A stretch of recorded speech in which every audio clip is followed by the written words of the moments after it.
Hello बच्चों, कैसे हैं आप सभी लोग। बच्चों, तो ये काफ़ी दिनों से न्यूज़ में चल रहा था कि सीबीएसई अपनी तरफ से 30% ऑफ सिलेबस को कट कर सकती है, रिड्यूस कर सकती है। और आज फाइनली इसके ऊपर डिसीजन आ चुका है किस सब्जेक्ट में से कौन कौन से टॉपिक सीबीएसई ने डिलीट किए हैं for the current academic session, यानी 2020 से 2021 वाले सेशन के लिए। और ये सब क्यों हो रहा है, आपको पता ही है कि कोरोना पेंडेमिक जो फैला हुआ है, यानी कोविड-19, जो कि काफ़ी ज़्यादा अब डेंजर स्टेज में पहुंच चुका है हमारे देश में, जिसके कारण स्कूल्स अभी तक बंद पड़े हुए हैं, जो कि मार्च से अभी तक बंद हैं और आगे पता नहीं कब तक बंद रहेंगे। तो इस वजह से हमारे सिलेबस में रिडक्शन की बात की जा रही थी और इसके ऊपर अब कंफर्मेशन आ चुकी है। तो मैथमेटिक्स में 11th क्लास का मैथमेटिक्स या 12th क्लास के मैथमेटिक्स में क्या क्या पोर्शन पे सीबीएसई ने कैंची चलाई है, चलिए देखते हैं। और मैं आपको सबसे पहले क्लास 12th के बारे में बताऊंगा, ठीक है। चलिए बच्चों, जल्दी से आ जाते हैं 12th क्लास के बारे में जरा देख लेते हैं। तो बच्चों, जैसा कि आप लोग देख रहे हैं 12th क्लास के लिए यूनिट वाइज मार्क्स का डिस्ट्रीब्यूशन यहाँ पर क्वेश्चन पेपर के लिए सीबीएसई ने तैयार करके दिया हुआ है। ये आपका चैप्टर 1 एंड चैप्टर 2 है, ये आपका चैप्टर 3 एंड 4 है, ये आपका चैप्टर 5 से लेकर चैप्टर 9 तक, ये आपका चैप्टर 10 एंड 11 है, ये आपका चैप्टर 12 है और ये आपका चैप्टर 13 है 12th क्लास की मैथमेटिक्स बुक का। और इनके मार्क्स का डिस्ट्रीब्यूशन ये रहा आपके सामने। ये आपका टोटल स्कोर है थ्योरी में और ये आपका इंटरनल जो असेसमेंट होता है। लेकिन ये बात तो आपके पूरे पेपर के डिज़ाइन के बारे में है, बट इसके अलावा हर चैप्टर में से सीबीएसई ने क्या क्या चीज़ें हटाई हैं, चलिए इसको वन बाय वन समझ लेते हैं बच्चों। तो जैसा कि आप लोग यहाँ पर देख रहे हैं, सबसे पहले हमारे सामने है यूनिट 1 यानी रिलेशन एंड फंक्शन, जिसमें आपका चैप्टर 1 एंड चैप्टर 2 आता है। तो अब यहाँ पर क्या है, तो चैप्टर 1 में देखो टाइप ऑफ रिलेशन जो हमें पढ़ना है, जो हमारे सिलेबस में है, तो reflexive relation, symmetric, transitive and equivalence relation, ये तो हमें पढ़ना है। इसके अलावा 1 to 1 and onto function, ये हमें पढ़ना है। लेकिन क्या नहीं पढ़ना, बाइनरी ऑपरेशन नहीं पढ़ना, इनवर्स ऑफ फंक्शन ये नहीं पढ़ना, ठीक है ना। इक्विवेलेंस क्लासेज, इसके बारे में यहाँ पर मेंशन नहीं है। तो ये चीज़ें अब आपके सिलेबस से डिलीट कर दी गई हैं। फिर अगले चैप्टर पे आते हैं, यानी इनवर्स ट्रिग्नोमेट्रिक फंक्शन। तो यहाँ पर क्या है कि डेफिनेशन की बात की है, range and domain of inverse trigo function, principal value branch, सिर्फ यही चीज होगी, इसके अलावा और कोई चीज इस चैप्टर में से इंक्लूड नहीं है इस करंट एकेडमिक सेशन यानी 2020 से 21 सेशन के लिए। तो बाकी चीजें डिलीट कर दी गई हैं। अब जरा इसके बाद अगले चैप्टर पे आते हैं, यानी अलजेब्रा यूनिट आपका स्टार्ट हो जाएगा। तो सबसे पहले आपका चैप्टर 3 है, बेसिकली ये एनसीईआरटी का चैप्टर 3 है, तो मैट्राइसेस। अब इसमें क्या क्या चीजें आपको पढ़नी है, पहली बात तो कंसेप्ट क्या है मैट्रिक्स, ये आपको सीखना है। नोटेशन है ना, order of matrix, equality of matrix, type of matrices, zero and identity matrix, transpose of a matrix, symmetric and skew symmetric matrices, operations on matrices, addition and multiplication with a scalar, simple properties of addition, multiplication and scalar multiplication, non-commutativity of multiplication of matrices, invertible matrices, here all matrices will have real entries। ये बात तो हमको पता है कि हमारे syllabus में जो matrices होते हैं उनमें जो एंट्रीज हैं, जो एलिमेंट्स होते हैं मैट्रिक्स के, वो सिर्फ रियल एंट्रीज हो सकते हैं। तो ये सारे टॉपिक हमको अभी कवर अप करने हैं chapter 3 of class 12th mathematics में से। चैप्टर 4 में जरा देखते हैं क्या क्या चीजें इन्होंने यहां पर अभी तक रखी हुई हैं। तो determinant of a square matrix, ठीक है, 3x3 ऑर्डर तक का, यानी 2x2 भी हो सकता है, 3x3 तक हमें पढ़ना है। माइनर्स क्या है, कोफैक्टर्स क्या है, ये चीजें अभी हमें पढ़नी है। फिर उसके बाद क्या है, application of determinants in finding the area of triangle, यानी ये चीज अभी डिलीट नहीं की गई है। Adjoint and inverse of a square matrix, ये भी अभी डिलीट नहीं किया गया है, ये सिलेबस में है, ठीक है।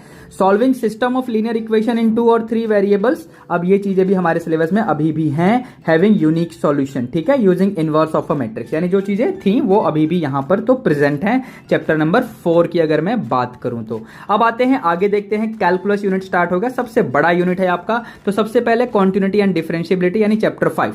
तो कॉन्टिन्यूटी एंड डिफरेंशिएबिलिटी आपको पढ़ना है, डेरिवेटिव ऑफ कंपोजिट फंक्शन पढ़ना है, chain rule, derivative of inverse trigo function पढ़ना है, डेरिवेटिव ऑफ इम्प्लिसिट फंक्शन पढ़ना है, concept of exponential and logarithmic function ये भी पढ़ना है, derivative of logarithmic and exponential function भी पढ़ना है, लॉगरिथमिक डिफरेंशिएशन पढ़ना है, derivative of functions expressed in the parametric form, यानी पैरामेट्रिक फंक्शंस के डेरिवेटिव वो भी हमें कवर अप करने हैं। फिर सेकंड ऑर्डर का डेरिवेटिव भी पढ़ना है। लेकिन Rolle theorem Rolle theorem and आपका जो MVT होता है, Rolle theorem and mean value theorem, ये दो चीजें आपके सिलेबस से इस बार के लिए डिलीट कर दी गई हैं। अब आगे आते हैं, जरा अगले चैप्टर को देख लेते हैं, यानी chapter number 6 that is AOD यानी एप्लीकेशन ऑफ डेरिवेटिव।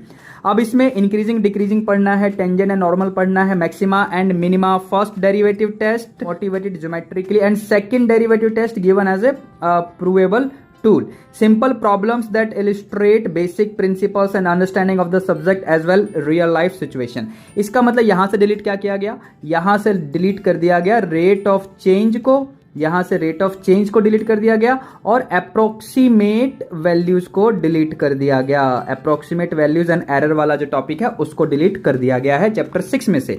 आगे चलते हैं चैप्टर 7 में, देखते हैं क्या क्या चीजें हमें पढ़नी है। Integration as inverse process of differentiation, चलो ठीक है, अच्छी बात है। Integration of a variety of functions by substitution, okay, by partial fraction, by parts method, ठीक है। Evaluation of simple integrals of the following types, इस टाइप के हमें इंटीग्रल्स जो अलग अलग टाइप के हैं वो पढ़ने हैं। यहां पर एक टाइपिंग मिस्टेक की है CBSE ने, यहां पर ये होना चाहिए ax² plus bx plus c under root के अंदर है पूरा, ये डिनोमिनेटर की बात कर रहा हूं सिर्फ। चलिए खैर, तो हमें बातें तो समझ में आ गई, इस फॉर्म के हमें इंटीग्रल्स कवर अप करने हैं। फिर fundamental theorem of calculus without proof, basic properties of definite integrals, let me show you basic properties of definite integrals and evaluation of definite integrals, ठीक है, ये चीजें अभी आपको पढ़नी है। अगले चैप्टर में आते हैं, यानी चैप्टर नंबर 8, पिछला चैप्टर आपका 7 था, ये चैप्टर 8 हो गया, application of integration. Application in finding the area under simple curves, specially lines, parabolas, area of circle और ellipses in standard form only, the region should be clearly identifiable. तो ये चीजें अभी आपको पढ़नी है चैप्टर 8 में से, ठीक है। फिर अगले चैप्टर पे आते हैं, यानी चैप्टर 9, कैलकुलस का अंतिम चैप्टर है। क्या पढ़ना है, definition, order and degree, general and particular solution of a differential equation, फिर solution of differential equation by method of separation of variables, फिर homogeneous differential equation first order वाले पढ़ने हैं, ठीक है ना, इस फॉर्म वाले जो होते हैं, solution of linear differential equation जो इस टाइप के हैं, ये चीजें हमें कवर अप करनी है अभी डिफरेंशियल इक्वेशन टॉपिक में से, ठीक है। अगले चैप्टर पे आते हैं, यानी चैप्टर 10 हो जाएगा आपकी NCERT बुक का ये, यानी वेक्टर, और ये आपका चैप्टर 11 अगला यूनिट है, ठीक है ना, वेक्टर्स एंड 3D ज्योमेट्री। तो क्या क्या चीजें पढ़नी है, वेक्टर्स एंड स्केलर्स पढ़ना है अभी हमें, magnitude and direction of a vector, ठीक है, direction cosines and direction ratios, DCs and DRs पढ़ने हैं। टाइप ऑफ वेक्टर हमें पढ़ना है, ये टाइप ऑफ वेक्टर मेंशन किए हैं यहाँ पे, equal, unit, zero, parallel and collinear vectors. Position vector of A point देखना है, नेगेटिव ऑफ ए वेक्टर देखना है, कंपोनेंट ऑफ ए वेक्टर देखना है, addition of vector, multiplication of a vector by a scalar देखना है, position vector of a point dividing a line segment in a given ratio, जो आपका section formula होता है वो भी पढ़ना है। Definition, geometrical interpretation, properties and application of scalar and cross product of vector, ये भी चीजें हमें कवर अप अभी करनी है।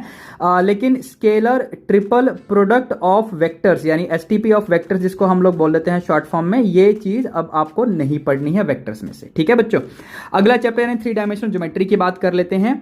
डायरेक्शन कोसाइंस पढ़ना है इसमें हमें, डायरेक्शन रेशियोज पढ़ना है हमें of the line joining 2 points, ठीक है। Cartesian equation and vector equation of line पढ़ना है, को प्लेनर एंड स्क्यू लाइंस के बारे में पढ़ना है, SD बिटवीन 2 लाइंस पढ़ना है, Cartesian and vector equation of plane पढ़ना है, distance of a point from a plane पढ़ना है। इसके अलावा बाकी चीजें आपके सिलेबस से डिलीट कर दी गई हैं, ठीक है। चलिए आगे देखते हैं जरा, आगे क्या चीजें हमारे पास हैं अभी। तो ये LPP आपका आ गया चैप्टर 12, ठीक है, लीनियर प्रोग्रामिंग क्या पढ़ना है, तो इसमें आपका इंट्रोडक्शन हो गया, related terminology such as constraints, objective function, optimization, different type of LPP, ठीक है, ये चीजें हमको कवर अप करनी है। ग्राफिकल मेथड हमें देखना है अभी भी, ठीक है, 2 वेरिएबल्स में, okay. Feasible and infeasible regions के बारे में पढ़ना है, बाउंडेड एंड अनबाउंडेड रीजन बनते हैं उनके बारे में हमें पढ़ना है, up to 3 non trivial constraints के लिए, ठीक है। तो ये तो आपका LPP में से होगा।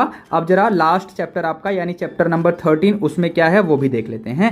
तो चैप्टर नंबर 13 यानी प्रोबेबिलिटी, क्या क्या चीजें पढ़नी है, कंडीशनल प्रोबेबिलिटी पढ़ना है, मल्टीप्लिकेशन थ्योरम ऑन प्रोबेबिलिटी पढ़ना है, इंडिपेंडेंट इवेंट्स पढ़ने हैं, टोटल प्रोबेबिलिटी पढ़ना है, बेस थ्योरम पढ़ना है, random variable and it's probability distribution पढ़ना है, यानी बाइनोमियल डिस्ट्रीब्यूशन वाला एक टॉपिक है वो डिलीट कर दिया गया है। तो बस ये चीजें आपके सिलेबस में मैथमेटिक्स के लिए CBSE ने प्रोवाइड की हैं, बाकी चीजें डिलीट कर दी गई हैं। प्रिस्क्राइब्ड बुक्स के बारे में CBSE ने यहाँ पर डिस्क्रिप्शन दिया हुआ है, मैथमेटिक्स की 11th क्लास की बुक, मैथमेटिक्स की दोनों बुक 12th क्लास वाली पार्ट 1 एंड पार्ट 2, फिर आपकी एग्जाम्पलर की बुक 11th क्लास वाली एंड 12th क्लास वाली भी, फिर लैब मैनुअल्स के बारे में भी कुछ बातें की गई हैं। और क्या बातें यहाँ पर हैं जरा देख लेते हैं। ये क्वेश्चन पेपर का कंप्लीट डिजाइन है आपके सामने। यहाँ पर परसेंटेज, वेटेज, रिमेंबरिंग के लिए क्या है, अंडरस्टैंडिंग के लिए क्या वेटेज आप देख सकते हैं, एप्लीकेशन के लिए क्या है, एनालाइजिंग के लिए क्या मतलब है ना, ठीक है, इवेल्युएटिंग, क्रिएटिंग, इन सब के लिए क्या वेटेज है वो सब यहाँ पर दिया गया है, ठीक है। आगे सीबीएसई ने एक बात और क्लियर की है कि no chapter wise weightage has been given, care to be taken to cover all the chapters, suitable internal variations में be made for generating various templates, keeping the overall weightage to different form of questions and typology of the questions same, ठीक है। अब इसमें choices के बारे में भी कुछ बातें की गई हैं। There will be no overall choice in the question paper, however 33% internal choice will be given in all the sections, ठीक है। यानी हर सेक्शन में 33% चॉइसेस तो गिवन होंगे। अब यहाँ पीरियोडिक टेस्ट जो आपका इंटरनल असेसमेंट के बारे में बता दिया है कि जो कि 20 मार्क्स का होगा। तो वहां पर जैसे अब स्कूल में मान लो 3 पेपर होते हैं, उसमें बेस्ट ऑफ 2 का स्कोर इंटरनल असेसमेंट के लिए 10 मार्क्स आपको अलॉट करवाएगा, और बाकी जो एक्टिविटी होती है उसके 10 मार्क्स आपको मिलेंगे, ठीक है। और एक्टिविटीज के लिए एनसीईआरटी लैब मैनुअल में भी रेफर्ड, ये बात यहां पर सीबीएसई ने कही है। तो बच्चों अब इस वीडियो में मैंने आपको बेसिकली क्या बताया, मैंने इस वीडियो में आपको 12th क्लास के जो भी टॉपिक्स हैं उसमें क्या क्या चीजें हमें पढ़नी है, क्या क्या चीजें हमें पढ़नी है वो मैंने आपको 1 बाय 1 एक्सप्लेन किया, और क्या क्या चीजें सीबीएसई ने डिलीट कर दी हैं फॉर द एकेडमिक सेशन 2020 से 21 के लिए, वो बातें मैंने आपको बता दी हैं। तो मुझे पूरी उम्मीद है कि आपको ये पूरी बात समझ में आ गई होगी। तो अब इसी के साथ अगर आपको ये वीडियो पसंद आया है बच्चों, तो इस वीडियो को लाइक कर देना और अपने दोस्तों के साथ भी शेयर कर देना, और चैनल को सब्सक्राइब जरूर कर लेना। तो चलिए बच्चों अब मिलते हैं अगले वीडियो में। Thank you.